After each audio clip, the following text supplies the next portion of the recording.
Wonderful. Well, thank you all so much for joining us for the Cocoanut Grove Nightclub Fire presentation from Stephanie Schorow on November 28th, 1942. So 80 weeks, oh boy, 80 years this week. Fire roared through Boston's famed Cocoanut Grove nightclub during what was supposed to be a high-spirited Saturday night. By midnight, more than 500 people were dead, dying, or maimed for life.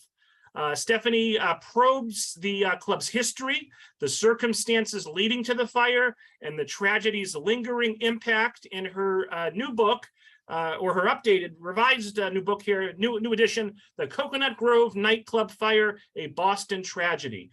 Stephanie is a journalist, writing instructor, and author or co-author of 7 books on Boston history, including The Great Boston Fire, Inside the Combat Zone, Drinking Boston, A History of the City and Its Spirits, Boston on Fire, A History of Fires and Firefighting in Boston, East of Boston, Notes from the Harbor Island, The Crime of the Century, How the Brinks Robbers Stole Millions and the Hearts of Boston, The Boston Mob Guide, Hitmen, Hoodlums, and Hideouts. And I think we might have had you talk here for all those books, Stephanie. Stephanie has worked as an editor and a reporter for the Boston Herald and the Associated Press. Again, want to thank the Friends of the Tewksbury Library and the 8 other partnering libraries for helping make tonight's program possible. So all 134 of us, let's give a big virtual round of applause to Stephanie for joining us here tonight. And Stephanie, you can take it away. Thanks so much. Great, thank you, Robert. I really appreciate this chance to talk about this fire, particularly in this week, which is the 80th anniversary of it. And I'm very happy to be here and try to share this information that I've gathered on this fire. This has been an obsession of mine for more than 10 years, 10, 15 years. And I'll kind of explain that and unpack that a little bit. But first of all, I want to thank you for being here. I'm going to share my screen now, and hopefully everything will work out the way it's supposed to. So let me do this. We start here, and that's not working out. So let me try that again. Hold on. We will exit.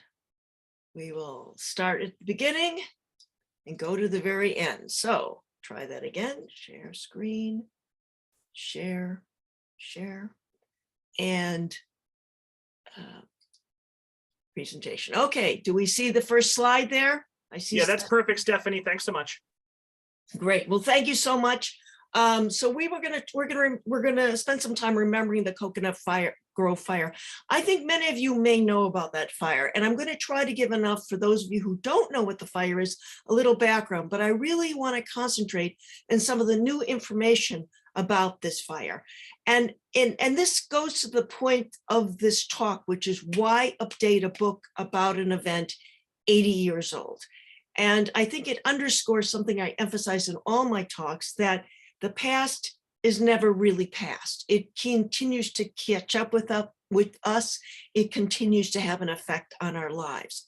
Now, I think I mentioned a number of my books, and I have written a book on the Cocoanut Grove Fire before. It was a very short book, and for the 80th anniversary, I wanted to update it.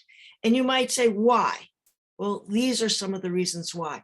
Because people kept coming up to me with stories about the Grove. Either they were there or family members were there, great aunts, great uncles.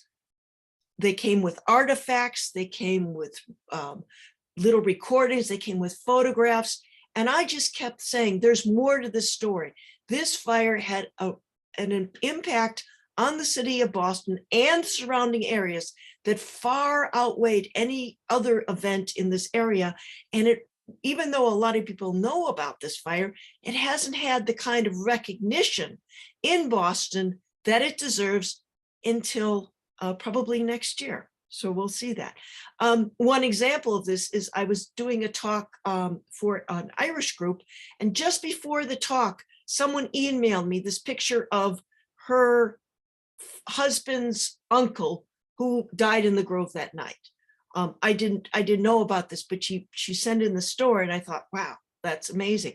And I know there are people in the audience here right now that you have stories to share. I'm not sure we can get to all of them, but may I ask that you preserve them, hold on to them, because there may be opportunity to do more work in terms of making sure the victims and survivors of the Grove are not forgotten. So let me go into some background about the Grove. So the Coconut Grove was approximately here. This is in the Bay Village area of Boston, church surrounded by Church Street, and at one point Broadway and Piedmont Street. So the club was in, here's another picture, you can really get a sense of it, didn't look that glamorous from the outside, but it was considered one of the most hot spot, biggest hot spot, the most glamorous place to be in Boston. It was actually created and founded in a former garage building by these two gentlemen, Jacques Renard and Mickey Alpert. Here they are. 1927, it was opened, and it very soon became a place to see and be seen. It was modeled after the Coconut Grove in Los Angeles. This is a postcard of the Coconut Grove in Los Angeles. I haven't found any postcards of the one in Boston, but it picked up that same kind of theme. So it had dancing, it had entertainment, it had kind of the South Seas theme. It had a main entrance that you can see in the picture here, where people would go through a revolving door into a dining area. There was also bars upstairs and downstairs. Now, here's the thing about opening a nightclub in 1927. There was one insurmountable barrier to making a profit, and that, of course, was prohibition. So the two, Jacques Renard and Mickey Alpert, just could not make a go of it. There were a lot of shenanigans around this. So eventually they had to sell out to this gentleman here, a man named Charles King Solomon, that was his nickname. And he was, how shall I put this? A gangster. He was, ran a lot of the, what we used to call rum running and other enterprises in the Boston area. But he was a gangster right out of central casting. He'd wear these dapper suits. He would hobnob with people, and he's very well known in Boston. Unfortunately, King Solomon had a lot of enemies. So one night at another club, he was ambushed and robbed and shot. He staggered out as the thieves ran out. He staggered out, clutching his gut, saying, "The dirty rats, they got me." Or so the Boston Herald reported. So you know it's true. But the point being is that King Solomon set a tone for operations in the Coconut Grove, somewhat a little bit shady. For one thing, he always kept doors locked, and you can see why he did. He was always worried about people ambushing him, but he was also concerned about people not paying their bills. But unfortunately, that turned out to be a fatal mistake the night of the fire. By the way, here's his funeral.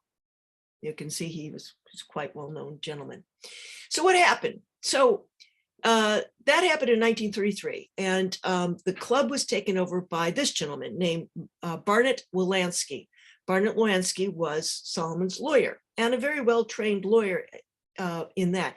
He took over the Coconut Grove, he expanded it, he made it more of a business than a showcase for the kind of things that Solomon used to do.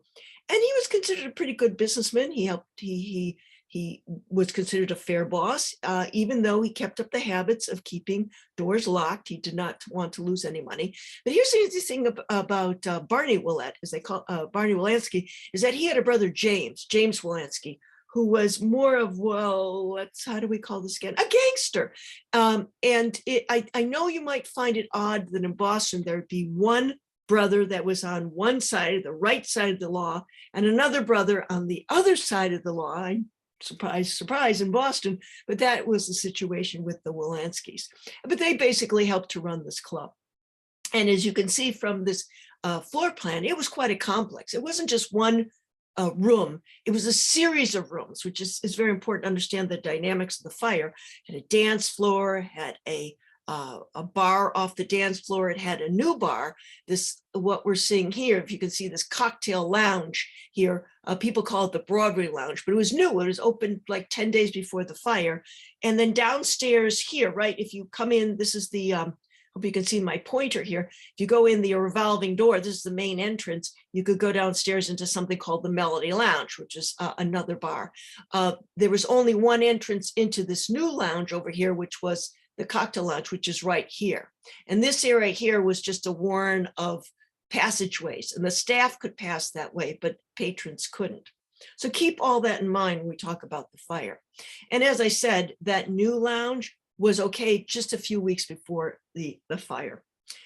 So let's talk about the night of November 28th, 1942. It was a very cold night in Boston. There were a lot of things going on.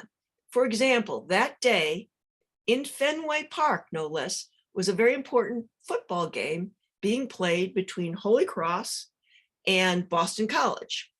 Now the Boston College Eagles were the favorite. In fact, everyone knew they were going to win. They had had a perfect season. They're going to romp right over Holy Cross and go to one of the bowls, maybe the Sugar Bowl. And so the Fenway Park was packed with people who wanted to see this very important college football game.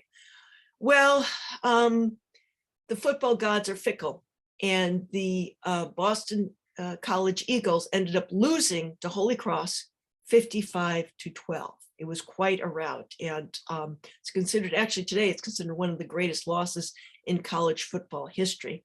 But it made for a very sad situation at Boston College. Now, we'll talk about whether they were Boston College officials planned for a victory celebration at the Cocoanut Grove that night and canceled it because they lost so badly. Hold that thought, because that's something that's been said about this fire over and over again, and we're going to talk about it in just a minute. But that night, even though a lot of Boston College officials didn't go to the club or didn't think about going out, they were just miserable, lots of people went to the Cocoanut Grove that night, including entertainers like this gentleman, Jack Lesberg, who was a famous jazz bassist. This was Dottie Lanes, who was a singer. Goody Goodell, another singer. There were many, many entertainers in that club, and there were waiters and maitre d's and busboys, and there were hundreds of patrons. In fact, literally hundreds. At least 1,000 people crowded into that club that night. That include people celebrating anniversaries, couples on dates, soldiers, sailors who were in, I mean, remember the war was going on, 1942, there was a World War II was going on, but the soldiers, sailors on leave would go into the club. There were whole families, people, teenagers as young as 15 years old, brought by their parents to go out for a night in the evening. So the people were looking forward to a wonderful evening at the club. And then there was one celebrity there, and that was this gentleman, Buck Jones, who was a cowboy star, who was in more than, you can say in the next slide, but more than 166 Westerns. And he was extremely popular. We don't know much of him today, but he really was someone who was loved by many kids around the country who belonged to the Buck Jones Rangers, his fan club, and who went to his Saturday matinee movies over and over again. And one of the reasons I wanted to do this book was that I was kind of interested in this guy, Buck Jones. I didn't know much about him, and so I did some research on him. And it's interesting because he actually was an actual cowboy who kind of fell into the movie business. He was in Boston to promote not only his new movies, he had a couple of new movies out, but he's also promoting war bonds. He was promoting the war effort. And so he spent the day doing promotional events at hospital. For example, he went to a hospital to entertain sick kids. He went to the Boston Garden to do a show, signed autographs. And that night he was just really weary. He said, I'll cancel my last event. I'm feeling sick. But the movie officials in town, they really wanted to show Buck Jones a good time. So he was convinced to go to the Cocoanut Grove that night, even though he didn't really want to do anything, but he kind of said, well, I feel obligated, so I'm going to go to the club that night. And so he was there. So let's look at the timeline. Around 10 o'clock in this very, very packed club in the downstairs lounge, which was called the Melody Lounge, it was again tightly packed. A soldier or somebody, we're never sure who, pulled out a light bulb out of one of the palm trees, had palm trees, and he wanted a little more darkness. And for a joke, he sort of unscrewed a light bulb. And the bartender told the busboy, go put the bulb back in. Can't have that. So the busboy went to that spot, couldn't see where the bulb went in. It kind of came out in his hand. So he lit a match to see where the bulb was. And so he put the bulb back in. That's when fire was seen in the palm tree where the bulb was. And at first it was kind of funny, but then the fire began to spread. It spread over the ceiling of this downstairs lounge, which was covered with cloth. So in about 3 minutes, fire had spread from the downstairs lounge upstairs into the main dining room, and people were busy scrambling, trying to get out. But the fire was relentless. It spread from the downstairs into the main dining room, and then all the way into the Broadway lounge in just a few minutes. The first victims of the fire were actually in the hospital by 10:35. And here's the interesting thing. The fire was out by 10:45 p.m. I'm going to try to play you a little video. This is from Marshall Cole. This was shot a few years ago. There's a lot of background, so let's see if we can get it. But he was a tap dancer. He was a kid, but he worked at the club as a tap dancer. And he was upstairs in his dressing room. It was between shows when he heard there was a fire. And you'll hear me asking him the question, and let's see if we can hear what he says. When did you know something was wrong? Well, when I heard some rumbling, I was up in my dressing room. That was on the roof level. And I heard some commotion. So I opened up the door to look down to see what was going on down below. I figured there would be a big fight. It was a football, that there was a rumble. Well, as I went down the stairs, all of a sudden there was a big cloud of smoke and sparks and the flames and the smoke. So I said, ooh, I'm going to go back to my dressing room and I'm going to get my stuff gathered all up, my tap shoes, my tuxedo, my camel hair coat, which was my pride and joy, and I was going to go off the roof, and I figured that's where I had to go off the roof because I wasn't going down below. When a man comes through the door, running, with his hands and rewrites the window, took it right out. And of course, when I saw that, and the smoke behind him, I said, this is no place for Marshall Cole. I'm getting out of here fast. So I followed him through the window. But by that time, the chorus girls and everybody came out behind me because I went out through the window.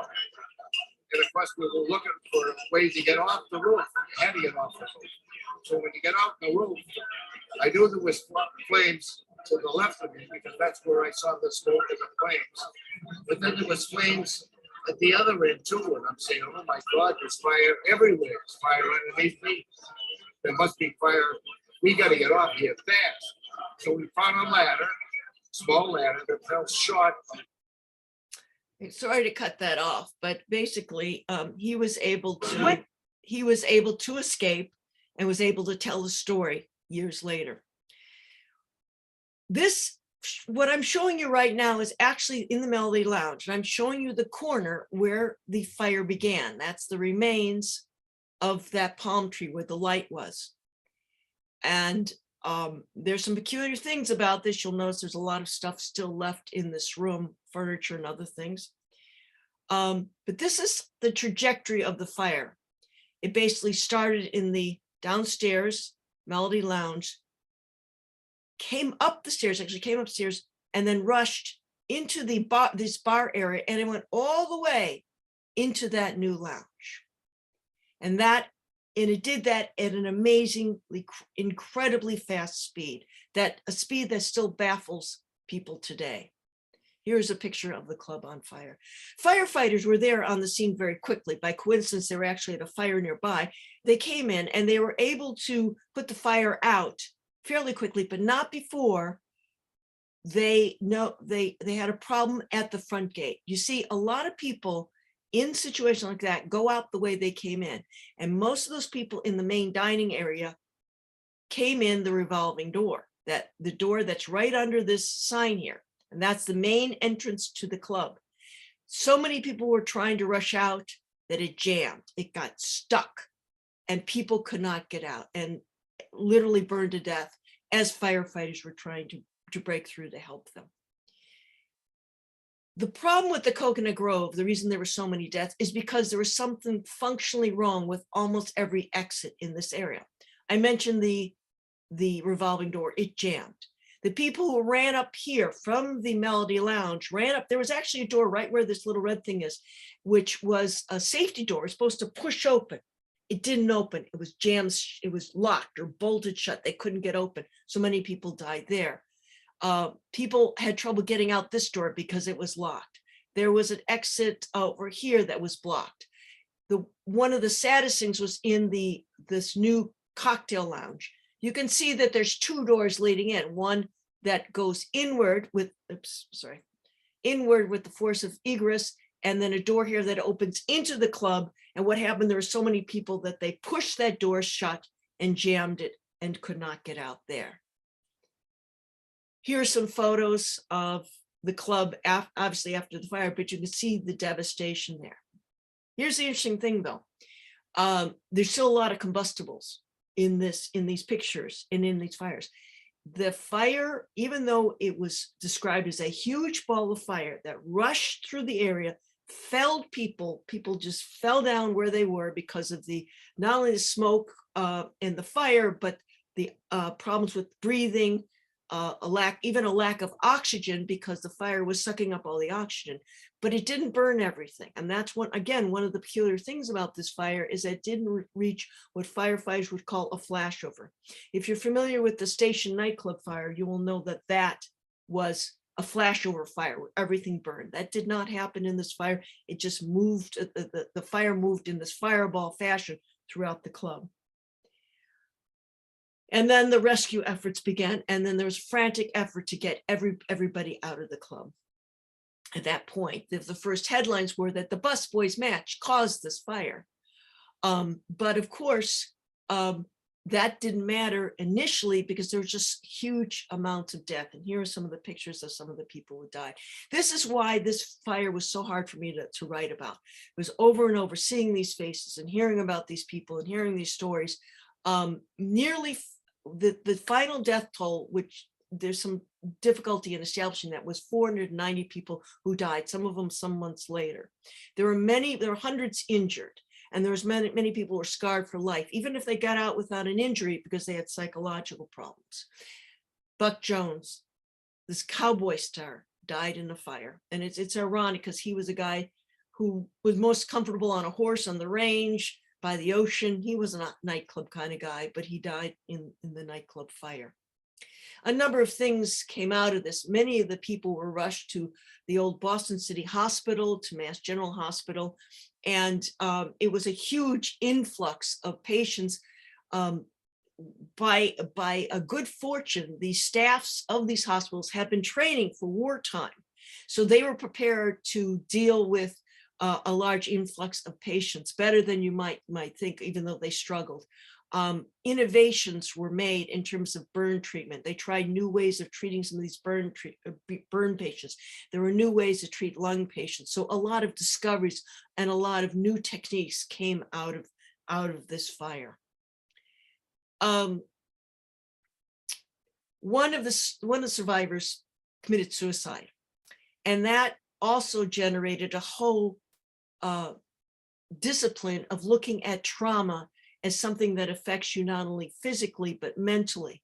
And now we talk about post-traumatic trauma, but at the time that word wasn't even known. But through studies of some of the survivors of the Coconut Grove, we gained insight into how a terrible event can affect a person, even if they're not physically harmed, but the mind and the body are connected. So now this slide, got it kind of screwed up there, but what caused the fire? Obviously at the beginning, everyone said the match caused the fire. It seemed very obvious. They lit the match and it spread, but people were very impressed with this busboy whose name was Stanley Tomaszewski. He was only about 16 years old. He was working to support his family. He came to the police. He talked very forthrightly about what happened. And there was a feeling that how could all of this destruction happen with just one match? There had to be something else. And so over the years, other theories have emerged. There were some theories that there was burning film, that the building had been a film depository, and the building had been a film depository. And they thought, well, maybe that was that some pieces of the film had caught. Maybe there was combustion from all the furnishings. Maybe there was even sabotage by German agents or Lansky's gangster. There was a theory, this came later, about methyl chloride, which is a gas that might have been used in a refrigerator unit. Maybe that ignited and created that fireball that rushed through the club. We don't know. In fact, we may never know what caused it, because the official conclusion is that this fire is of unknown origin, and Marshal Stephen Garrity even exonerated Stanley, who said, no, he could not have caused all this damage. Let me see if I can play this, because here's the thing about poor Stanley. Stanley was blamed by the population of Boston, even if he was exonerated by the officials. I was giving a talk in Hull about this fire, and a man just jumped up and started talking about his relative, Stanley Tomaszewski.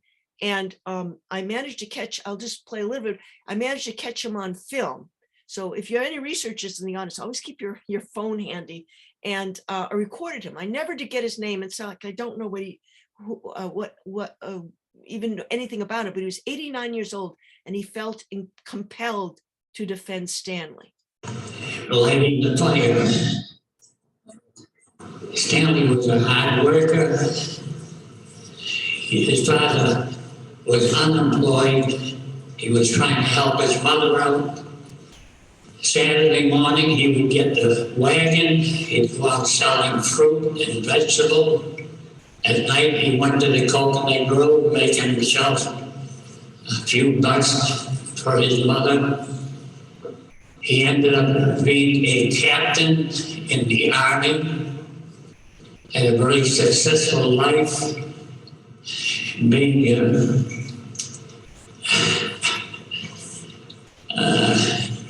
did handle all kinds of books for big companies, and I visited him so many times, and he just felt so bad that he'd get blamed, and people were spitting on him and calling him at all hours of the morning to blast him out, being the culprit, and it wasn't so. I'm only 89, but I'm still enjoying my life, and it's so nice to speak my piece here. God love you, Stanley. I found that to be very moving. As I mentioned, a number of very good innovations came out of this fire. I mentioned the burn and lung treatments. There was also legal precedents that came out of this. I'm going to talk about the trial, but basically the idea that keeping a business in an unsafe condition, and if there's deaths, or you can be held liable for manslaughter, which is a very key part. This fire set of precedents has been used over and over again. The other thing is about safety rule enforcement, and let me emphasize this, that it's not that before the fire that the public, that the builders didn't know that revolving doors, for example, should be flanked with swing doors, because if the revolving door jams, there's another way to get out. People knew that was, in fact, it had been recommended that be the standard in buildings throughout Boston. However, there was not the political will to enforce that. But after this fire, many businesses took these regulations seriously, and inspectors took them even more seriously. For example, even today, the inspectors and police are very careful not to have clubs overcrowded in Boston. As I said, almost 1,000 people were crammed into that club that night. It was licensed for 500. It was just packed. beyond capacity. And so today there are rules about overcrowding. There are rules about proper exit. There is a rule that a business such as a restaurant or nightclub can be considered a place of assembly and therefore is subject to greater safety regulations. All that came out of the Cocoanut Grove fire. Lewanski was found guilty of manslaughter. He was the only person, Barnett Lewanski, the owner of the club, who was not even at the club that night because he was out sick, was the only one convicted for this fire. He was convicted of manslaughter, and that was because he kept the club in an unsafe situation. But he only spent a few years in jail. He was pardoned, but he died a few years after that. So one of the things that's propelled me to keep coming back to this fire is these myths, and I've just listed a few of them here. I can tell you one thing. Buck Jones, it's been said he ran back and forth to save people. Not so. That didn't happen. Did the city pass a law saying no Boston club could ever be called the Cocoanut Grove? We're not sure about that. Probably not. But it was an unacknowledged practice that was going on. And then that Boston College party. Let me talk about that. It's interesting because I was convinced that Boston College was planning a party at the Cocoanut Grove that night. And Boston College team, they were going to go there, they're going to have a great time, and then they lost terribly, so they canceled their plans. And in fact, this woman, who is quoted in my book, read from the diary of her father, who had many ties to Boston College, and he talks about, I'm not going to play it, it's a little long, but he talked about how they were devastated by this loss, and then the fire came along and it sort of put it into perspective, but they were very grateful that they had lost because they would have been at the club and there would have been a great loss of life. In fact, however, someone on the Monday after the fire, Coach Denny Myers gave a talk to a group of Boston College alumni, and he insisted that they were going to go to the Cocoanut Grove. They didn't. And obviously God was looking out for them. It was an act of God. It was the hands of providence that intervened to help Boston College on that. Now, truly, that always bothered me because I don't really quite understand why God would take the part of Boston College over Holy Cross. It just didn't seem logical. And over the years, I would hear about, well, no, they weren't going to go there. And I kept seeing stories about, well, no, actually, they weren't going to go to the team was not going to go to the Cocoanut Grove that night. They actually went to a party at the Statler Hotel, which is now Park Plaza Hotel. But perhaps some of the members of the team were going to go to the Cocoanut Grove later, but just didn't.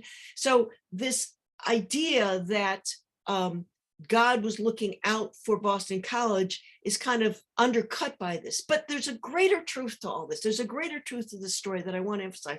And that is that when there's disasters like this, when there's horrible things, we as humans need to see a reason for it. We need to feel like there's some purpose to that.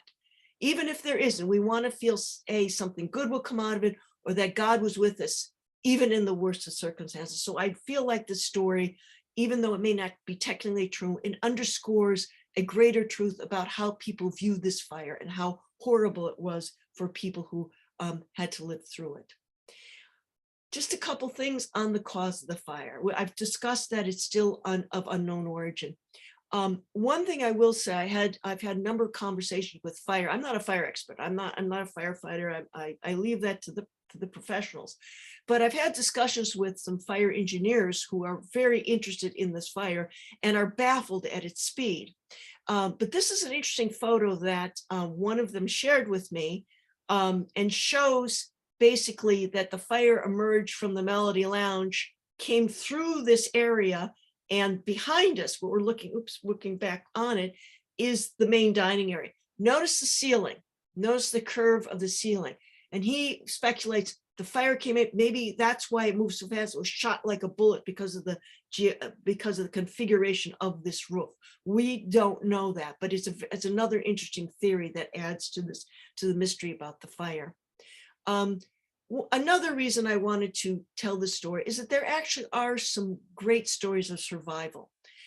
You can see from this headline that 4 members of a family died here. The one woman, there was a teenager, Ann Clark. She lost her father, her mother, her boyfriend's father. The only survivor were her and her boyfriend's mother. She was burned. She survived. She was physically okay. Mentally, she had years to recover. But I was able to interview her when she was in her late 80s, early 90s, I think it was. This is a picture of her with her parents. And she went on to have a beautiful life with a husband, children, grandchildren, and was able to overcome the obstacles. An amazing woman there. Let me skip that. Things keep coming up. For example, someone drew me attention, called me up and said that he had drink tickets from an uncle, someone who worked at the Cocoanut Grove that night, who escaped, who had drink tickets and a menu in his back pocket. And all these materials have now been donated to an archive that really, again, helped to tell the story. Here's another interesting thing. When I was talking in Groton, a man came up and showed me this wallet, and we laid out what was in the wallet, and I took a picture of it, and it's from his uncle. I think it was actually his great uncle who died in the fire, but this is all that's left. And again, I snapped a little bit of video on that. Let me see if I can play this. If you could tell me your name and your connection to the Coconut Grove. Joseph Short. My uncle was Joseph Fire. He died in the Coconut Grove. And how did you happen to come by his wallet? It's been handed down through the family. My grandparents had it long after he passed away. And it was given to my mother to pass it on to me. I'm named after it. And you said there was $1 in the wallet when you found it? Yep. It's been there forever. Tell me about, do you know anything about him? What was his story of his That's life? part of my kind of goal in all of this, is to know more about him. I've heard nothing but wonderful things about him. All of the sympathy cards speak of him glowingly. And I just want to know more who my uncle was. I knew his sister. I know both his brothers, my uncles, and my mom and my grandparents. I just don't know him. Go ahead. He was actually named for him. So you can see the thing about this fire, and sorry about the cat, who's decided to jump on me. The thing about this fire is that I am looking at it now as a generational trauma. There were the original victims and survivors, but this gets carried on through the generations. I've had people coming up and they're still searching for information about relatives that they lost or never knew, but they want to know what's happened. And so I think that's an important reason why I've continued to go back to this fire to write about it, because I'm still seeking answers. I'm still trying to get to those people. And there's been a number of new developments, which I think are very, very exciting. The actual site of the Coconut, this is the actual site of the Coconut Grove. And today it's been covered with luxury condos. It's, as I said, it's a very expensive area of Boston now, and now luxury condos have been built there. This is a plaque that was in the sidewalk near where the revolving doors were in the old club. And this is interesting history. It was made by a survivor of the fire. And this has been the only memorial that the city has put up about this fire, was this plaque. It's a nice plaque, but there's a plaque in the ground. And when the condo was built there, they asked for it to be moved. They didn't want it in front of their building, so it's moved some distance away. So it's no longer near the entrance of the revolving door. This caused a little problem. So this is where it is now. One important development, though, is that a street that was called Shawmut Street Extension has been renamed Coconut Grove Lane. Again, another memorial, another way to recognize that something happened here in this fire. There is a very good documentary, and I'm not just saying that because I'm in it. There's a really nice documentary about the fire, 6 Locked Doors, Legacy of Coconut Grove. You can buy it or you can wait. It airs on PBS every now and then. It's an excellent documentary. It really gets into a lot of issues. And then there's an effort to build a memorial to the victims of this fire. This photo was just taken on Monday. This is at an event at the site of the Coconut Grove in which survivors were there. No, actually, the children's survivors were there. There's only 2 survivors left that we know about. The children's survivors there, Mayor Wu was there, and there was a lot of discussion of what would be a good way to keep the memory of this tragedy alive. And this is something that I was very, very gratified to see. And I'm going to tell you more about the memorial in just a sec, but I want to draw your attention to the wrapping behind them. That's the condos. This is the condos. Guess what? They've had a lot of problems with leakage. For some reason, this is this expensive condo. It's now wrapped like a Christmas present because they're doing work to try to prevent leakage. For some reason, water keeps wanting to drip on the site. I have no reason why, but that is what they tell me. So what is going to happen, hopefully next year, that's what we're aiming for, is to have a memorial placed not at the site because there's no room anymore, but placed in Statler Park, which is nearby. This is a picture of the park. And as you can see, it's just a few, it's not very far from the actual club. The blue square is where the club is, and that's where Statler Park is. And this is the proposed design for this memorial. In other words, it will be an arches that will mimic the arches that were at the front door of the Coconut Grove, and it will be etched with the names of the victims of the fire, all 490 people. And that's just a start. It may be that there's a memorial, then there'll be events, there might be some interactive exhibits, but the idea is to create a memorial where people can come learn about this fire, younger people can learn about this fire and think about the lessons that it holds for today, and think about why we need fire regulations, why we need to be ever vigilant against fire. Look at the Station nightclub fire, the Ghost Ship fire, other nightclub fires. This is a problem that keeps happening, so it behooves us to keep repeating these particular lessons of the fire. If you, here are some resources on the fire, coconutgrove.org, very good thing. There's a lot of stuff on the net. Not all of it's accurate. So these are the best sites if you want to find real accurate information about the fire, Boston Fire Historical Society, the NFPA, National Fire Protection Association. These would give you, I recommend this coconutgrove.org. It's very well put together, a lot of good research. If you're looking for information about your own family members, this is a good place to start.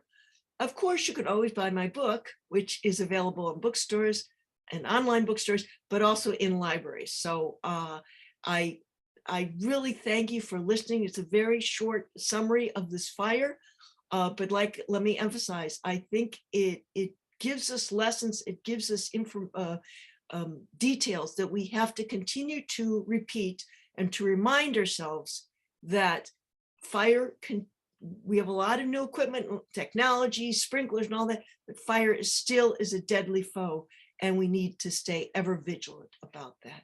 So with that, I'm going to stop sharing, and we can take some questions. Please put them in the chat, and Robert will relay them to me.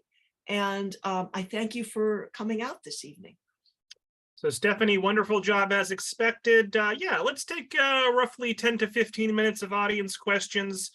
Pat would like to know, do we know how the busboy escaped? Yes, people have asked me that. Basically, the busboy was down in the Melody Lounge, is Stanley.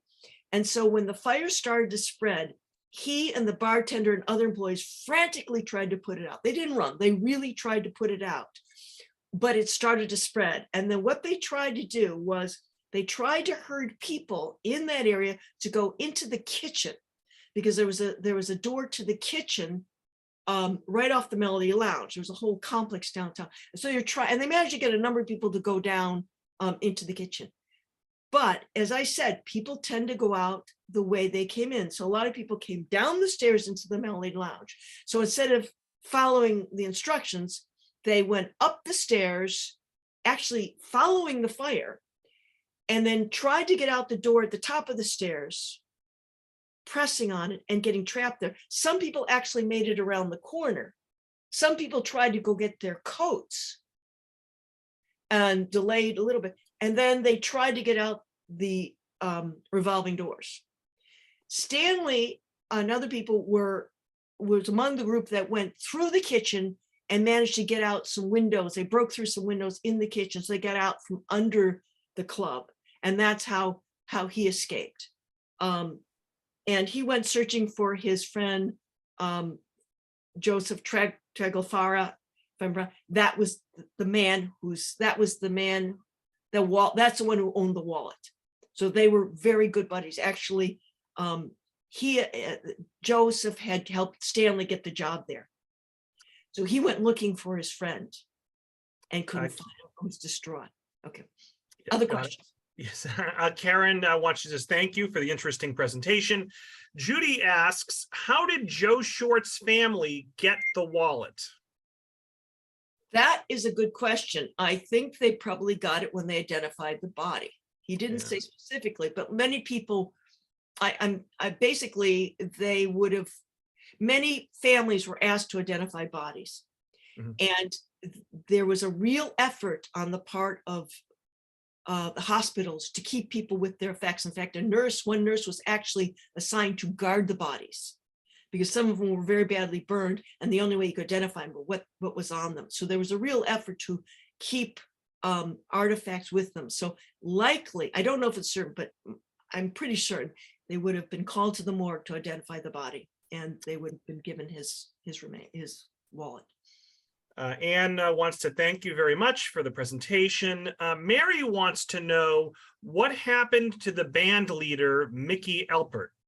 Oh, Mickey Alpert is very interesting case. Actually, I'm very good friends with the Alpert family, his like great niece, I think it is. He escaped. He was actually photographed wearing a woman's white coat, which was always considered very very odd. He managed to escape. He was on the main dining floor, and he saw the fire coming in. He managed to get out in the door behind the stage. He was traumatized. He was traumatized by it because he almost didn't get out, and he people were pouring out, and many people were burned. He was traumatized because he was a former owner. Remember, he was a former owner of the club. He was back at the club entertaining the people that night, so he was actually there. And he managed to get out through that back the entrance by the stairway, he and a number of other people. But he too was traumatized by it. He later moved to New York and kind of left the Boston area. Joseph says, I'm very happy that we finally have a memorial coming, but why did it take so long? It's a very, very good question. Couple of things. One, at the time, the Cocoanut Grove was a big event in Boston, but against the backdrop of World War II, it was not a big event. I mean, there was tragedies happening all the time there. And I think that the country was dealing with that kind of loss. You might say the people wanted to put it aside. It was so horrible, people didn't want to think about it. Paul Benzequin, who wrote this really good book about it, 5-10 years after the fire, he was told no one wants to read about that. No one wants to read it. They want to put it aside. They don't want to think about it. Survivors, some of them never talked about it till years later. The city didn't want to draw attention to it because they were culpable. They could be considered culpable because Barney Wilansky cut a lot of corners and people just winked at him. So he was able to, they found out later he had unlicensed electricians working there. He kept doors locked. He contributed a lot of money to, he was very close to Mayor Tobin, the mayor at the time. So Mayor Tobin, actually at one point it was said that when the electrician asked him, don't we need to get permits? And Wilansky reporter said, no. Tobin and I fit, meaning Tobin and I understand. And ironically enough, Tobin became governor, and he was the one who pardoned Wolanski when he was in jail. But the truth is, it did take 50 years to just have that plaque. So it's taken a long time. You know, I've only lived in Boston about 30 years. So, you know, the people here, you might answer that. I don't know. Ultimately, I think people wanted to push it aside. A lot of people tried to keep it alive, but it kind of got pushed aside. Yeah. Melanie has a rumor she wants to know if you've heard and if you can debunk it or not. I heard years ago that there was a young man who was in the fire, was for many months in the hospital, but survived and returned to his family home in Iowa. He was on his family's farm tractor when it tipped over and he was burnt to death. Not sure if this is true or not. Had you heard that, Stephanie? It's absolutely true. The guy's name was Clifford Johnson. Clifford Johnson was burned extraordinary. They didn't think he was going to live. He was burned to a crisp, basically, in the fire. But they managed to save his life through the doctors, through intense nursing, through his own personal courage. I have an account of him in the book. It's harrowing. It's harrowing. So he managed to survive.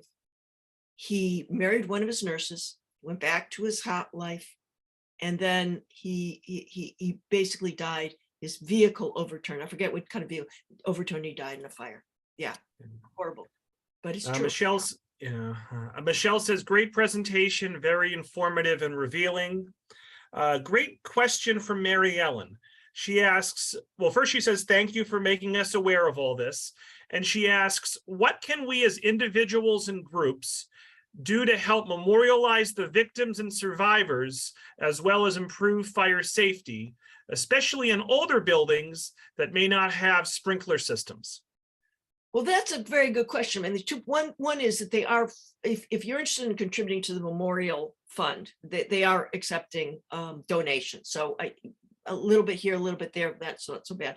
The other thing is to hold informational sessions, particularly in schools, I think, and work with your local fire departments. Local fire departments are always ready. Most of them are always ready to come speak to groups, speak to community action committees about what they think would be helpful. They are the expert. They face this every day. So I would say, if you're really interested in that, work with your local fire department and develop some community outreach with them, because they would be happy to tell you why they want the fires, they want the fires, the fire precautions that they do want. And there's other things like there's a whole move to have sprinklers in homes now. And I'm kind of like, oh, I don't want a sprinkler system in my home if it went off. But apparently there's a real push to, that's where fire deaths are happening now. They're not happening in public buildings. They're happening in homes for many reasons. And so there's a whole effort now to, in new construction, not retrofitting, but in new construction in single family homes, put in a sprinkler system, because it will save your life, because furniture burns faster today because of the plastics, the other materials, and the way construction. We are actually building homes that are less safe than they used to be. Interesting. Julie says, fantastic talk. Thank you so much. I will be reading more about this now that you've brought it to my attention. Anita would like to know, did the families ever get financial settlements? Oh, that's a great question. If you consider $100 or less financial help, maybe. No, Wolanski did not have insurance. It was turned out he did not have insurance. And so, and I talked to the lawyer, actually I spoke with the lawyer who represented the victims. And so he tried very hard to get compensation, but a couple of things. One was there was no insurance. They did find a cache of liquor hidden in the Coconut Grove that Wolanski was hiding to avoid paying taxes on it. It was sold, raised about $100,000. That's how much it was. The government swooped in and took that money, so they couldn't use it. So there wasn't a lot of compensation. There was not the kind of compensation we have today. On the other hand, the Red Cross and hospitals donated so much of the care. A lot of those people did not have to pay for their medical care, or if they did, it was minimal. They didn't have to go bankrupt. The Red Cross, for example, did a great job and work. I've read the reports. They went in and they did things like they bought, a lot of the musicians lost instruments in the fire. They bought new instruments for them. They supported some families. So there was more of a structure of helping people cope with the medical costs. That didn't mean they didn't suffer. That was a little muted, but they really, today there would have been insurances. People would each get like millions of dollars, but that did not happen. A lot of them got less than $100, maybe $50 for this. Karen, I apologize in advance. I'm probably going to mispronounce the name, but Karen says, thank you for your very informative talk. I look forward to buying your book. My uncle, Arthur Zedadult, died in the fire. Oh. So, wow. Yeah. Karen, thanks for coming tonight, and sorry for your Sorry for loss. 80 years later. Hope says, thank you for the great talk. Saul says, thank you for a great informative talk. Why do you think no city officials were ever taken to task for this horrible event? That, I talked about that very question with a guy named Charlie Kennedy, who was Kenny. Charlie Kenny was a firefighter. His father was a firefighter who fought at the Coconut Grove and was so injured by that he had to retire. Bear with me. Charles Kenny had a son also named Charles Kenny, and Charles Kenny was also a firefighter, younger, but he became fascinated with the Coconut Grove, and he was convinced there were a lot of payoffs. There was a lot of dirt happening, and so there were just a lot of shenanigans. For example, there was indictments brought against about 10 people in the Coconut Grove. There was, I think, Lansky was the main one who served time. There's one other person who did serve some time, but really, when you think about it, it should have been more city officials, and it wasn't. And even at the time, people were writing letters to the editor saying, this is all going to be hushed up. There's a great story about it, a guy named Nako McCormick. His brother was John McCormick, who was the representative of Congress, very, very well-known political family in Boston. The story is told that Nako lost his daughter in the fire. And at the wake, Mayor Tobin came to comfort him, and he punched him out because he blamed the city officials for doing that, and he felt they would not be punished. So he went ahead and knocked him out. I don't know if that's true or not. It's one of those stories that's repeated over and over again, but there was a sense of frustration that they weren't going to be able to hold the city responsible for the conditions of the fire. And they had hours and hours of testimony. They had a trial, they had an investigation, but it was kind of kept quiet. And there's some other aspects of it. I just say one little story and then we'll get last question, but somebody was threatening somebody. I know that because there was threats made against a reporter. There were threats made against the lawyer who was representing the survivors. There were threats made against the investigators, even threats made against Jacques Renard's family. And he wasn't even involved with it. People would call up and say, if you know it's good for you, just lay off this Coconut Grove stuff. We don't know who that was. We don't know why that was, but we do know that somebody was trying to threaten, was literally calling up and threatening people, telling them not to investigate. I'm waiting for a deathbed confession about that. Haven't got it yet. So folks, I'm mindful of the time. We'll just take 2 or 3 more questions and comments. Hope says, sadly, the adage, those who forget history are doomed to repeat it, proves true when the station nightclub, with the station nightclub fire, where no city officials were held accountable there either. And there's sort of some parallels and similar circumstances with that fire. Let's debunk another rumor, or perhaps you can confirm it. Andrea says, I've been told that Barbara Walters' father was the owner of the club. Is that true? It's not true, but Barbara Walters' father, Lou Walters, owned the Latin Quarter, which was another club nearby. So he was a club owner, not of the Coconut Grove. It was a club that was open nearby. And I did some research on that for my book, Drinking Boston. And so so and the Latin Quarter, there were a number of, sometimes it's hard to trace who owned what, but definitely he was not an owner of the Cocoanut Grove, but he did own a nightclub in the Boston area called the Latin Quarter. I don't want to get too morbid here, but Diane asks, how did most of the victims die? Were they burned to death, or was it smoke inhalation, or maybe something else? It was a mixture of smoke inhalation and burns. There was a multitude of different things. A lot of people would be brought to the hospital and they didn't have a mark on them, but they had died because of they breathed the superheated air. And that was something. What there wasn't a lot of was broken bones. See, people said, oh, they trampled over each other and killed each other in a panic. No, they did trample over each other, and there were some of those injuries, but they just couldn't get out. And people didn't cause their own deaths. It was really the smoke and because it moved very quickly through the club. Some people survived. One person survived because he breathed in the superheated air and he just passed out. And he went down to the ground where it's cooler. The rest of his party, he had stood up, got hit by that, fell down. His rest of the party died. He lived because he was on the cool. He was below that fire moving through. It was a little peculiar. I mean, one of the things I talk about in this book is this sense of who lived, who died, and the role of fate in a lot of that. So it's difficult, but there were numerous causes of death, some of which were very mysterious. So I think we will stop the Q&A there. I do want to acknowledge there was about 12 to 15 comments and questions we just didn't have a chance to get to. Additionally, we did not have time for folks to share stories, which I do apologize, but I do want to try to stay within our, roughly 60-minute time frame here.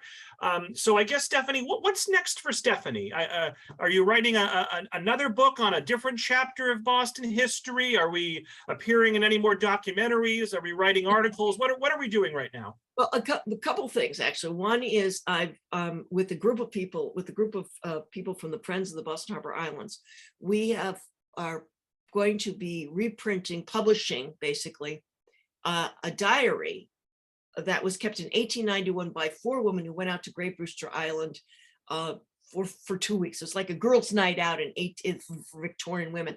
It's a happy book as opposed to this book, which is not so happy. But they went out to this island. They kept a journal with photographs and illustrations of their experience. It's like a Facebook of 1891, and we are reproducing it with the beautiful illustrations of photographs. We're putting it in context, and we hope that it will be of interest to people who are interested in women's lives and Victorian era Boston, and the literature. They filled it with poetry. So their journal is a wonderful document, and we're trying to bring it to life. And then I do have a novel that I've written, and the publisher tells me it'll come out in 2023. It's called Cat Dreaming, and yes, there are cats in it. What can I say? There you go. Well, Stephanie, thank you so much for being so generous with your time and talking about such an important topic with us on the 80th anniversary. So folks, I again, just before we go, want to thank all 150 of you or so that tuned in. Want to thank the Friends of the Tewksbury Library for sponsoring. Want to thank the libraries in Newton, Ashland, Rockport, Groveland, Clinton, Danvers, Belmont, and Wilmington for helping spread the word about tonight's event. Look for an email for me later tonight with a link to this recording, a link to a feedback survey, and information about some other upcoming virtual author visits that might be of interest. And Stephanie, any last words? No, just thank you very much. And what I might say is there's a number of people who are continuing to research this fire. So save those stories. If you have one, contact me. Go ahead. And I may pass them on to other people who are doing some research. You can get me through my website because we want to keep all these stories alive. Great. All right. Thank you so much, Stephanie. I'll include your contact info, your website info in the email I send out. So thank you all so much. Go Patriots, and everyone have a great night. Thank you. Bye-bye. Bye-bye.